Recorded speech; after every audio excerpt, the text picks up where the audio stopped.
going on, guys?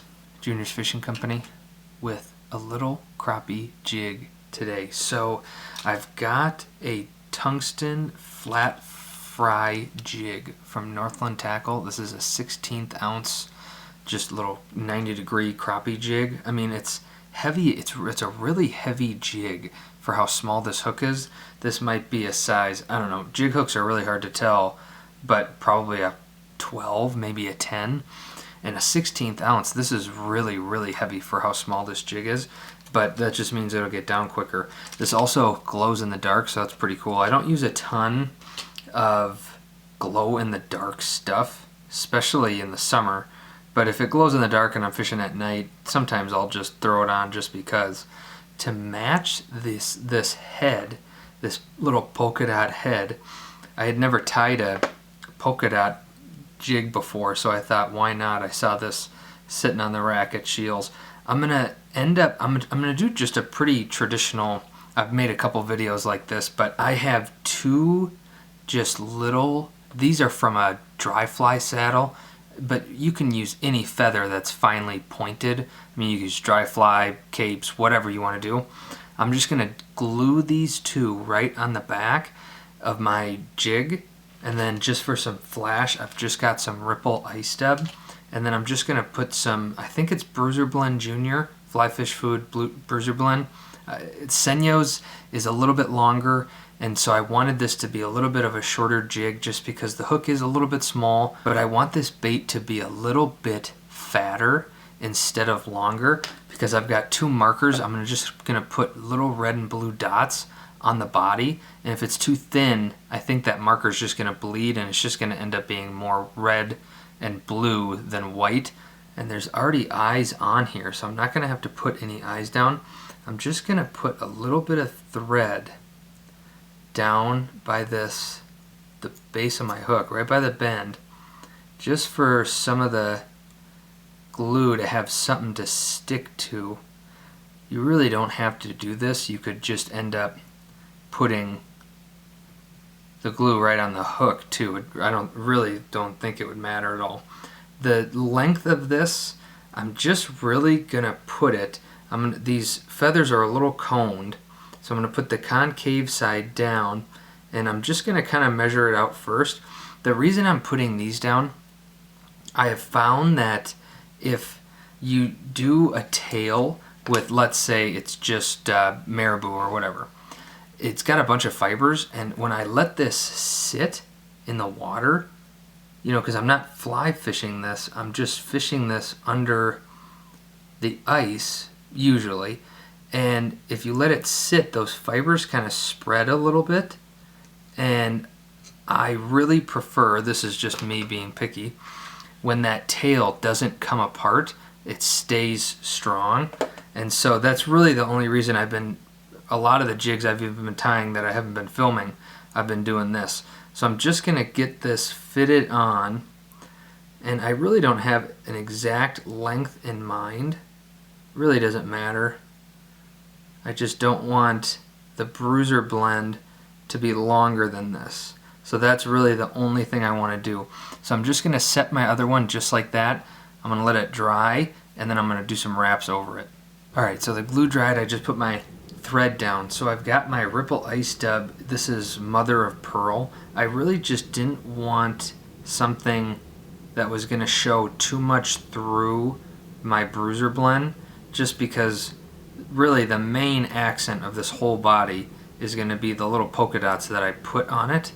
And so I just wanted something that might add just a little bit of flash to under it, but really I don't want anything overpowering what's gonna be my main attractant in this, or just to match the head, I guess. So I just put a little bit of that down. I can comb it out and make it a little more buggy and just kind of pull some of that back a little bit. I don't really want to use Velcro. That usually pulls a little bit too much out. Again, I don't want this to be anything crazy. So I'll just kind of get that down, and then I'm going to stay as close as I can to this head without, it's going to be kind of tough because I'm not putting eyes on this, so I want this body to be as close to this head as I can. If you've watched any of my, especially summer videos, you know I just really don't like a big collar. Now luckily this is Bruiser Blend white, and so my thread is going to kind of blend into that anyway, so I'm not going to get too much. Again, I don't want a ton of this going all the way to my tail, so I just want a little bit left of that tail.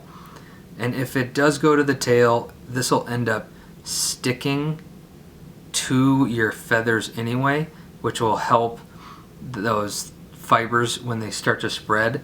They won't want to spread as much if they have something to kind of hold on to when they're in the water. But I'm still going to be a little bit picky. I might even pull out some of these longer fibers, but I do want this to have a little bit of body, so I don't really want to do that too much. Maybe I'll get one more wrap on there, make sure that's tight, and then I'm just gonna kind of pull this down a little bit. I do want to kind of cover that whole body, kind of 360. I thought of a couple other ways to tie this. You could have done a dubbing loop or something like that, but this would have been a bit tricky to do a dubbing loop on, just because I just don't want it to be too long. And if you do a dubbing loop with really short materials, it's going to be really bulky. So you want to be careful about that, just from experience. But so then I'm going to do really the top of this jig, and I'm just going to try and make sure that that's about the same size as my first little clump that's going on the bottom. I'm going to get, again, as close to that bead, not bead, I tie with so many beads, the head as I can. Just make sure that that's tight. And then I'll kind of fan this out too, just again to get those sides. It can be a little tricky, and even if you do even forget this, you can usually kind of make up for lost time at the end too, just by being a little more forceful with all your stuff. So I'm going to get all that wrapped down once more, then I can come around here and I can start to just fold this back. I have two choices right here. I can go over my material like that. I don't even know if you can see that. Or I can go right by my head. I'm going to go right by my head first, because again, I don't want to build up too much of a collar here, but I just want to make sure I got all of that 360 around. And then I can kind of, if you need to, you can build up some thread here, because I'm going to have a nice small collar, and this is 70 denier UTC white, so I can make a lot of turns with this thread, and it's not really going to build up on me much at all. And now really I can just whip finish this off, and I'm not going to have to add any eyes, which is really nice, because sometimes that can be the longest process. So I'll just do a couple, I didn't even count, 4 maybe, 3, 4, 5, 11. You can do as many as you want. So I'm going to trim that off, and what I think I'm going to do, because it's going to be kind of hard to add the polka dots. Now I could just pull this back just like this, and I could add them that way. What I'm going to do, I'm going to end up what I think is going to be the best way to do this. It's a little more time consuming, but if you're making 6 of these, it'll take the same amount of time. I'm going to dip this in my little glass of water that I've always got next to me, whether I'm wrapping marabou or doing whatever. I've got my water right here, then I can kind of just form this. I've got just a couple really long fibers that I've got to watch out for, and I can end up kind of burning those off anyway.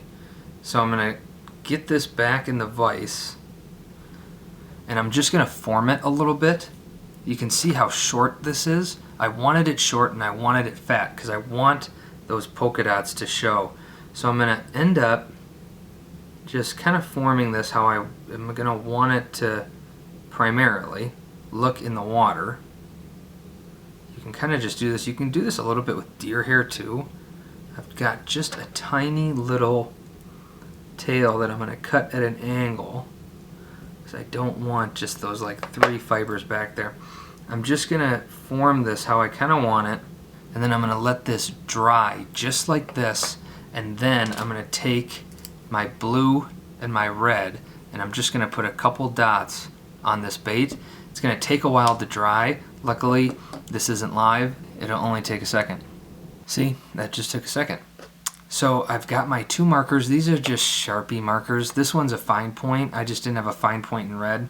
You can use your, $80 Copic markers. I'm sure they work a little bit better. I don't know how much this is going to bleed or anything like that.